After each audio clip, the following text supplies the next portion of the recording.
Donald Trump launches his new social media platform. Marvel Studios goes woke. Jen Psaki says her biggest lie yet. And we have MS-13 gang members coming into the United States through the U.S.-Mexico border.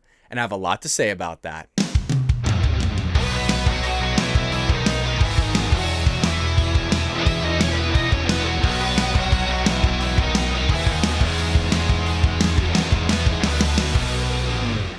Welcome to the Bald Brad Show. Before we get into our lead story, please take a moment right now to hit that like button. It does help the YouTube algorithm push my video out there to viewers who have not seen my videos or my content.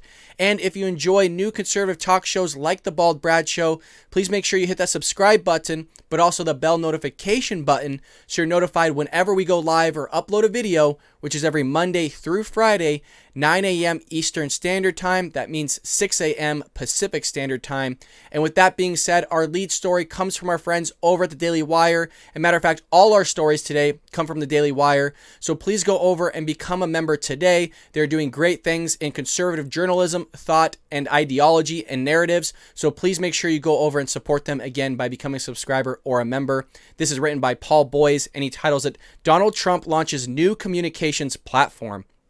After being booted from Facebook, Twitter, and YouTube, basically all of social media, the former president Donald Trump launched his own communications platform on Tuesday, a platform that will allow him to exclusively share messages with his millions of followers.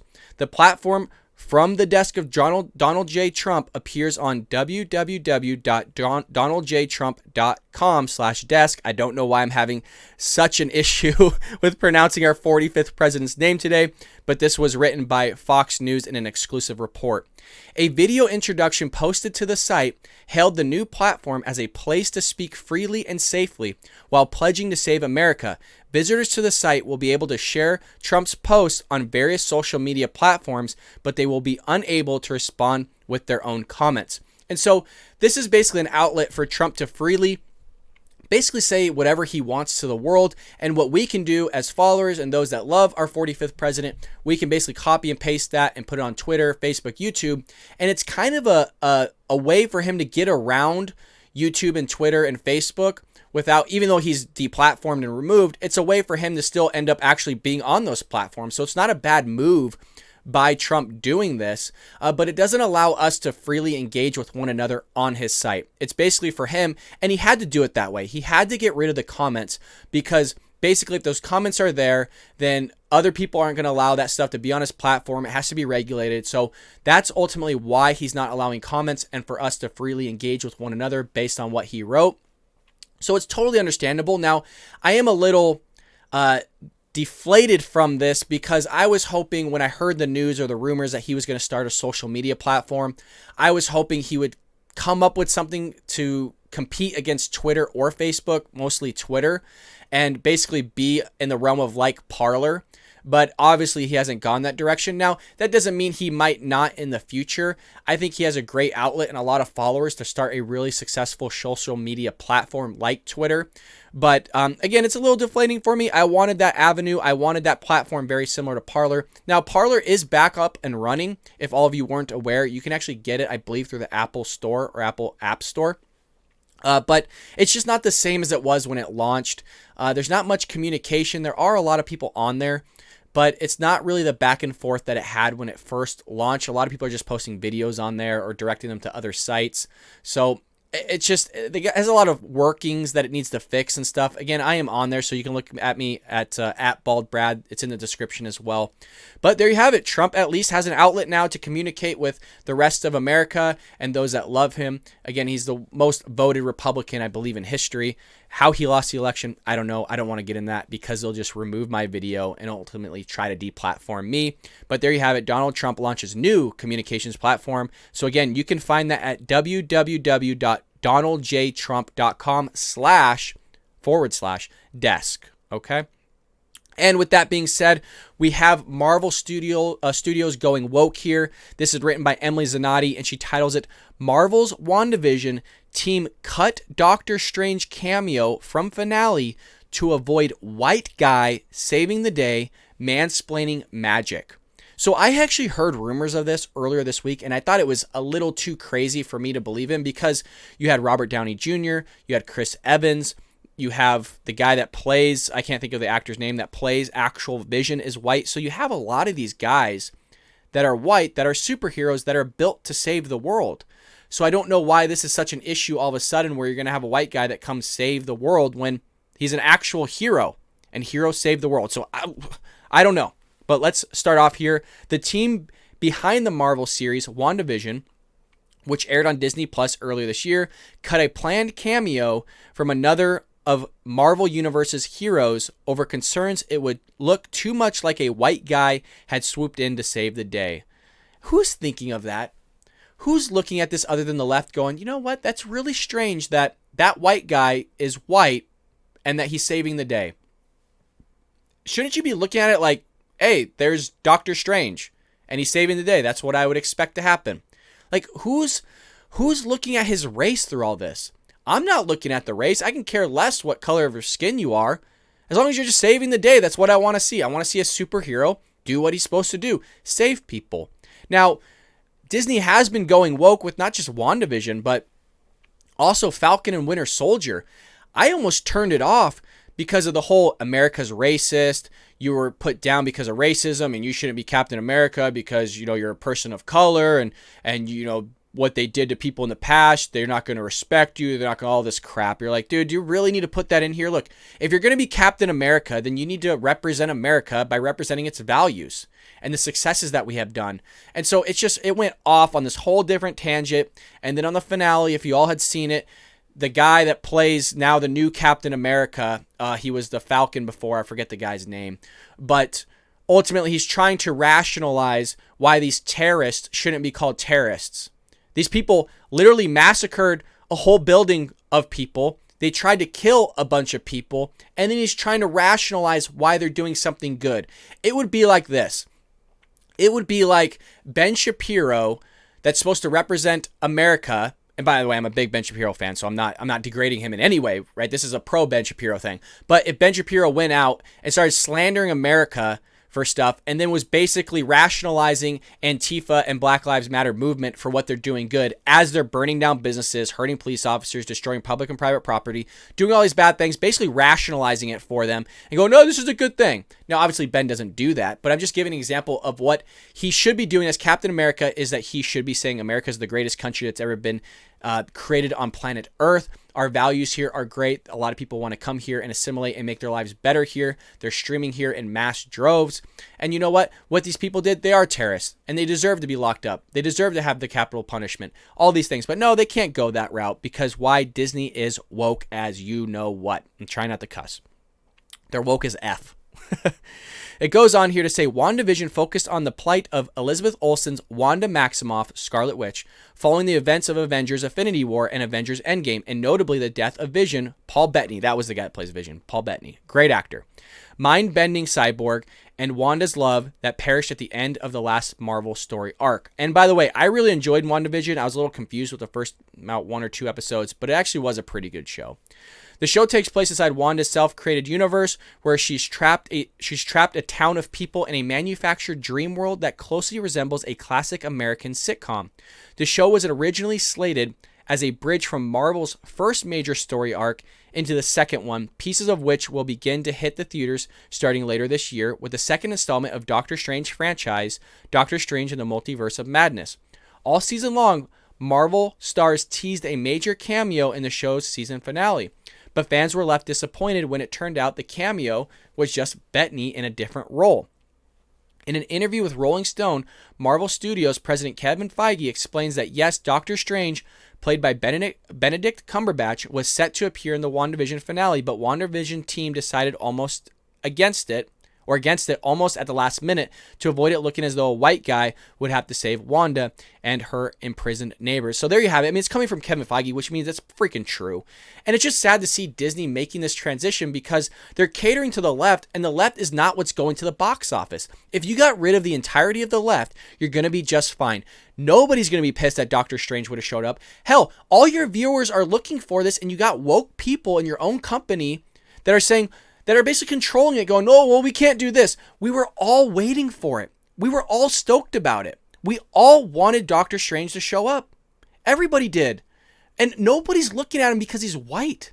Everybody loves Benedict Cumberbatch. Like, he's not a bad actor. So I don't understand this whole race thing constantly from the left and the Democrats adding in race. Nobody's like, look, if you're a good actor, you're a good actor. If you're a actor, I just cussed, damn it, shitty actor.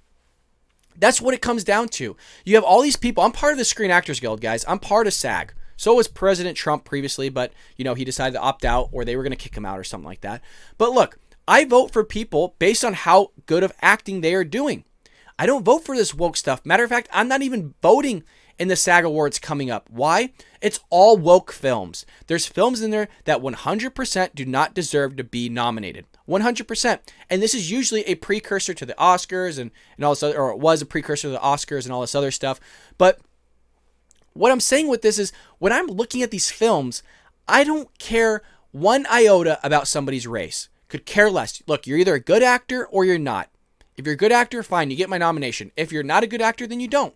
I'm not sitting there looking at race, but you know who does? The left, Hollywood, the Democrats. They're constantly throwing race in our face, this woke crap, and it just gets old after a while. Why? Because you're tarnishing something that could be stellar. Now, was it good?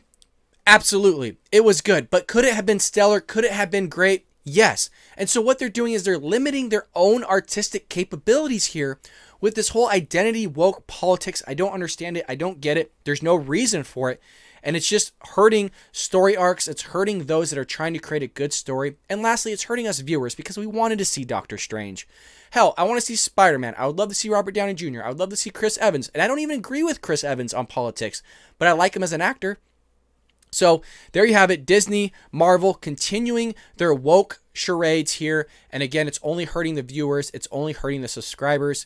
But the left clearly control and dominate everything. But again, the system's racist. The system is out to get people of color, but it's the left that dominate those same systems, but they're the ones that are saying it's racist. So wouldn't they in fact be racist? But we can't say stuff because then you're racist. That's how this stuff works.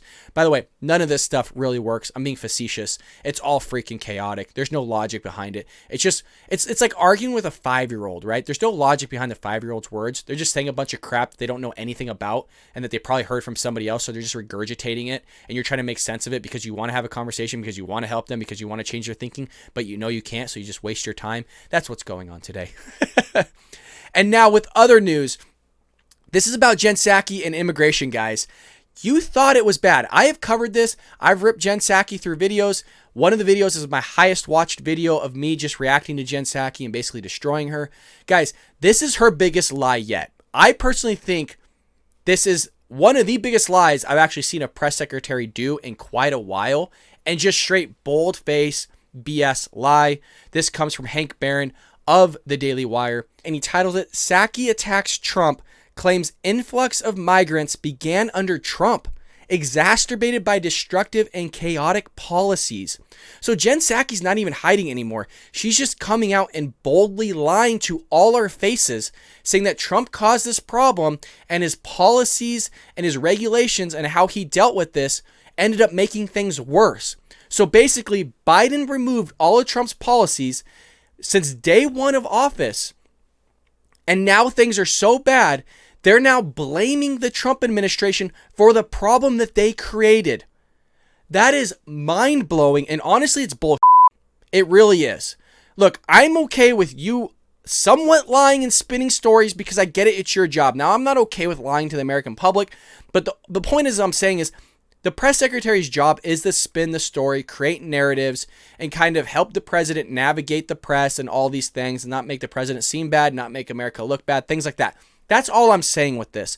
This is beyond that, guys. This is ridiculous. This is actually wrong, and I think it's disgusting. If this type of behavior came from anybody that was Republican or conservative, I'd be saying the exact same thing. I'm not for that. I'm not for that at all. And this is bull. So this actually pisses me off. So now I'm upset. Bob Brand's upset. Not really. On Tuesday, White House Press Secretary Jen Psaki opened her press briefing with a vitriolic attack on the Trump administration, blaming them for the crisis at the southern border of the United States. She claimed the Trump administration's destructive and chaotic policies were responsible for the influx of migrants at the border, and that the influx began under the Trump administration and was exacerbated by them. It's not just my words. Let's go ahead and roll the clip with Jen Psaki lying to the American public. I wanted to provide a brief update on the situation at our southern border. After 4 years of an immigration system rooted in destructive and chaotic policies, President Biden is taking the challenge head on and is building a fair, orderly, and humane immigration system. That's our objective. After coming into office, our administration immediately jumped into action to address the influx of migrants at the border, something that began during and was exacerbated by the Trump administration. And wanted to provide a couple of pieces of data you may have seen, but they've come out since the last time we had a briefing in here. At the end of March, there were more than 5,000 children in Customs and Border Protection Patrol stations. Today, that number is approximately 600. The amount of time children spend in CBP facilities is down by 75%, from 131 hours at the end of March to under 30 hours now. And just yesterday, the Department of Homeland Security announced that it will begin the process of reuniting a number of families who were separated by the policies of the previous administration. Clearly, we're not done. There's a lot of work ahead. Migration is a dynamic and evolving challenge, but the president has a plan and we're working on implementing it. Let's kind of zoom in on what she said here. She started off by saying, I wanted to provide a brief update on the situation on our southern border. After 4 years of immigration system rooted in destructive and chaotic policies, lie number one, it wasn't destructive and it wasn't chaotic. It was under control and it was orderly, meaning building the wall. We had policies in place that stopped people from coming over. And by the way, that's coming from the migrants. They said they weren't coming over because Trump was president. There's a reason why the Border Patrol said they're having this massive influx starting on January 20th when you were inaugurated, Joe. So frustrating. I wanted to provide a brief update on the situation of the border, and you're going to say that it's destructive and chaotic policies from the Trump administration, but you're not having destructive or chaotic policies at all on your end? Hell, you don't even have any policies. Everything you've done is destructive. You have about 2 million people projected to come in by the end of the year. Where's that being brought up, Jen? Unbelievable. President Biden is taking the challenge head on. No, he's not. He hasn't done shit. The only thing he has done is remove policies and stop construction of the border wall. Like all construction. We just talked about that yesterday, how he stopped the military construction of the border wall. Now there's no construction going on. There's nothing happening. Guys, they're saying that the border is closed. Literally, people are just walking across. Not just one or two, thousands of people a day are crossing into our border. They're going to have more people coming across our border than 3 of our 50 states. This is a massive migration issue, and she's coming out and lying to the American public, not twisting it, not manipulating it like they usually do, just straight up lying to us at this point. I'm going to restart this. It says President Biden is taking the challenge head on and is building a fair, orderly, and humane immigration system. That's our objective. She immediately shifted blame on the crisis on the Trump administration, snapping, after coming into office, our administration immediately jumped into action to address the influx of migrants at the border, something that began under and was exacerbated by the Trump administration, and we wanted to provide a couple of pieces of data you may have seen, but they've come out since the last time we had our briefing here. So what she's going to do is manipulate the data to make it seem like what they're doing is good, but all the other data she's going to leave out. She's going to leave out the 2 million people coming across the border. She's going to leave out roughly the 600,000 people that have come across the border in the span of 4 months. She's going to leave out the 19,000 unaccompanied migrants that are coming into the U.S.-Mexico border. She's going to leave out the fact that she's created a $1 billion industry. The Joe Biden administration has built a $1 billion industry from having these migrants treated as commodities, basically, by the drug cartel, by violent gang members. We're not going to talk about any of that. We're not going to talk about the illegal immigrants coming in this country that are killing freaking U.S. citizens. We're not going to talk about any of that. We're not going to talk about the massive drugs that are coming in through the U.S.-Mexico border and being distributed into the United States. We're not going to talk about any of that. We're not going to talk about the massive payout that we're having to do to pay for their shelter, their food, their housing, their legal fees, their education. We're not going to talk about any of that. We're not going to talk about the COVID transmission rate of 6.8%, roughly, give or take, that's happening at the U.S.-Mexico border. We're not going to talk about that. We're not going to talk about the amount of people that you're shoving in these pods that are only supposed to hold 200 people, but you're putting 450 people in there. We're not going to talk about that. We're not going to talk about the issues that you're having with these young children that are having to be moved, young women, by the way, out of these facilities because you're having massive issues. We're not going to talk about that. We're not going to talk about you busing people into other localities, costing a locality $600,000 a year for giving COVID tests to these people, and the locality can't take in those kind of costs on 2 bus loads. We're not going to talk about that. We're not going to talk about you wanting to have $86 million being paid out by the taxpayer to house these illegal immigrants because you don't have enough space for them. We're not going to talk about that. We're not going to talk about you wanting to fly these illegal immigrants into other portions of the United States and house them in those areas because there's not enough space here or people don't want to take them in. We're not going to talk about that. We're not going to talk about the fact that you're transporting these illegal immigrants into stadiums across the United States to house them because you don't have enough space at the U.S.-Mexico border. But we're not going to talk about that. The only thing that we're going to talk about is the fact that you want to cater statistics that end up being manipulated in some way, shape, or form that aren't going to tell the whole truth about the situations that's happening at the U.S.-Mexico border because you're going to lie to the American people. It is frustrating as hell. As you can tell, I'm a little pissed off. She says here, at the end of March, there were more than 5,000 children in Customs and Border Protection Patrol stations, she claimed. Today, that number is approximately 600. The amount of time children spend in CBP facilities is down 75% from 131 hours at the end of March to under 30 hours now. And just yesterday, the Department of Homeland Security announced that it will begin the process of reuniting a number of families who were separated by the policies of the previous administration. So she's just twisting this, and it goes on here, and I love this because Chrissy Clark hammers back.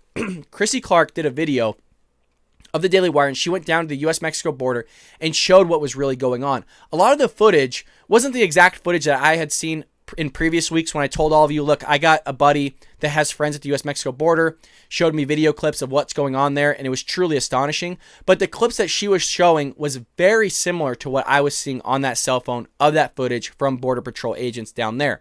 Chrissy Clark says in March, Customs and Border Protection encountered more than 172,000 migrants attempting to come into the United States. Guys, March alone, 172,000 people, which is the largest increase in illegal crossings in 2 decades. But we're going to blame it on the Trump administration, folks. Trump wasn't around in 2 decades, guys. If you saw that graph, nobody is in comparison to what Biden is doing right now in illegal crossings. Border Patrol agents we spoke at with length told the Daily Wire that the surge of migration began on January 20th, the day Joe Biden was inaugurated. People on the ground at the border confirmed to the Daily Wire that hundreds of migrants are being stuffed into holding facilities meant only for a dozen people. Guys, only a few dozen people, and they're loading these pods up with hundreds of people, which is what I specified. Now, the pods come in different shapes and sizes, so the capacity changes. But if you recall, the Biden administration had to get the CDC to change the guidelines on COVID from having a capacity of 50% to 100% just so they can jam people in here. By the way, they're going way beyond 100%. They're surpassing that like 200% at times. So this is nuts. But, hey, it's all Trump's problem. It's all Trump's cause and his doing, and we're just trying to fix it. Even though you caused the problem, you stopped building the border wall. You sent out a message for the other people, the migrants, to come in from Mexico into our border. You're allowing them to come across and then dealing with the problem. So it's not like you're stopping them at the border. You're allowing them to come in. You are specifically waving them across, telling them to come in. At the same time, when now you have a massive migration process, now Joe Biden comes out going, hey, don't come across. What are you talking about? I'm not telling them to come across. I'm not even here right now. This isn't me. Who am I? Like, Joe doesn't have a clue what's going on. I'm not going to believe anything that guy says. The dude fumbles through a teleprompter that's telling him what to read.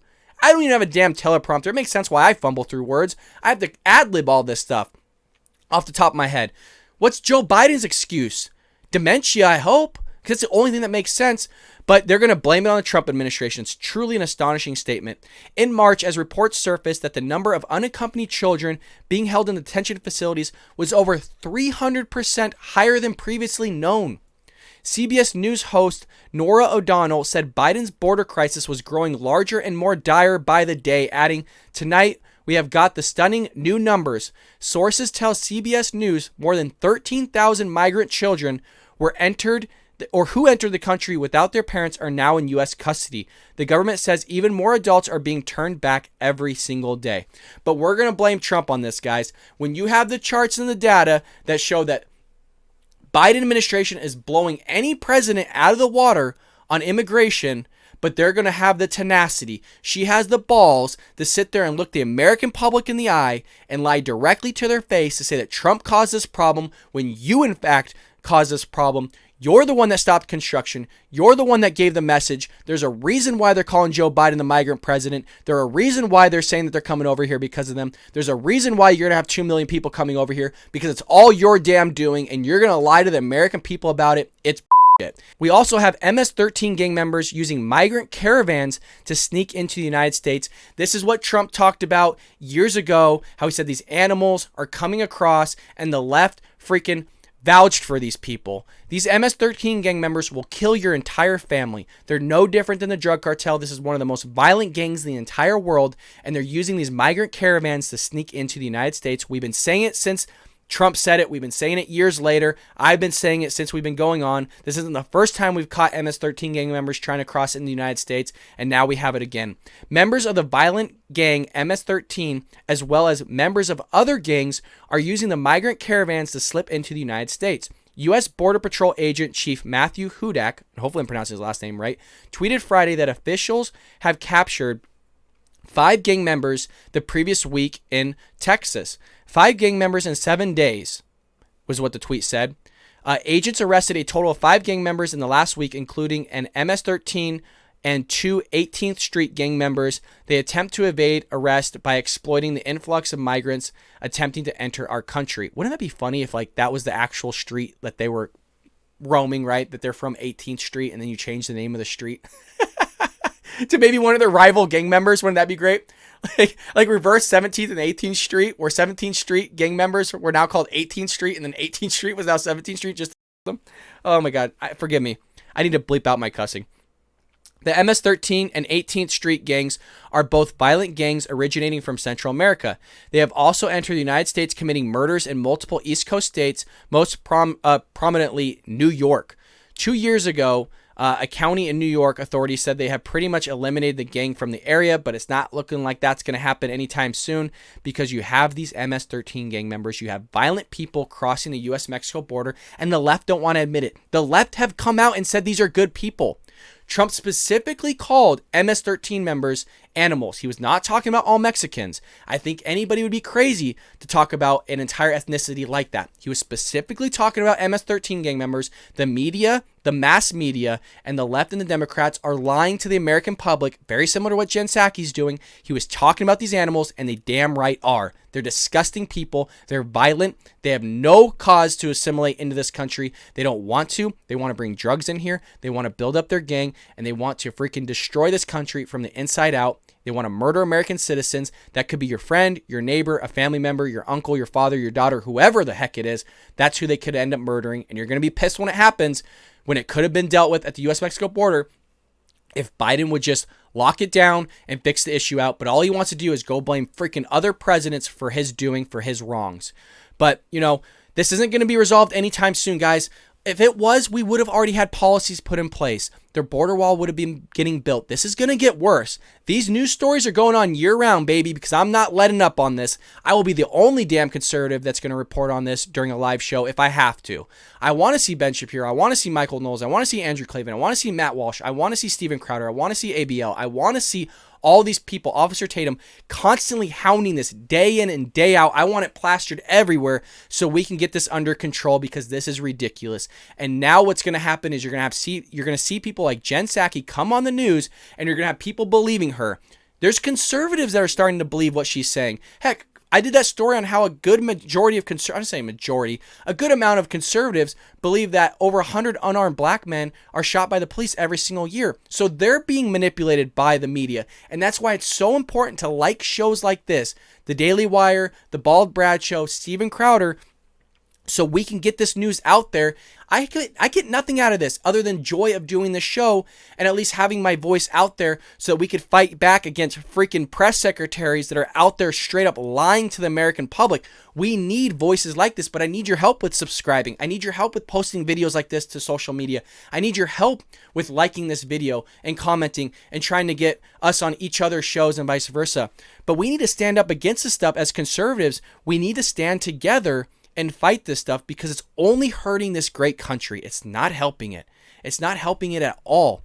And that's why we need conservatives to rise up, get those voices out there, and help one another by reporting on this and getting conservative thought out there, helping people rather than seeing the left destroy this great country. With that being said, guys, I'm sorry for such the emotional and raw show, but I think it's important because you're really seeing how the left are destroying this country from the inside out. The left's ideology will cripple this country. They are a cancer to this country. And if we don't sit there and get rid of it, it's going to spread. And we're not going to have this beautiful country anymore. We're not going to have a First Amendment. We're not going to have a Second Amendment. We're going to wind up like China. We're going to wind up like Cuba. We're going to wind up like Venezuela. We're going to wind up like other third world countries. And we just lost everything great. So with that being said, I hope that you enjoyed this show today. Please make sure you like and subscribe to The Bald Brad Show. Again, we upload every Monday through Friday, 9 a.m. Eastern Standard Time. And I'm thinking about even doing Saturday and Sunday shows as well. Heck, why not? There's a ton of news out there. We need to get these stories out there so that we can fight back against the leftist regime, against the leftist culture, and we can dominate the culture by making it conservative. And with that being said, folks, thank you so much. I hope you have a lovely day, and I'll see you tomorrow here on The Bald Brad Show.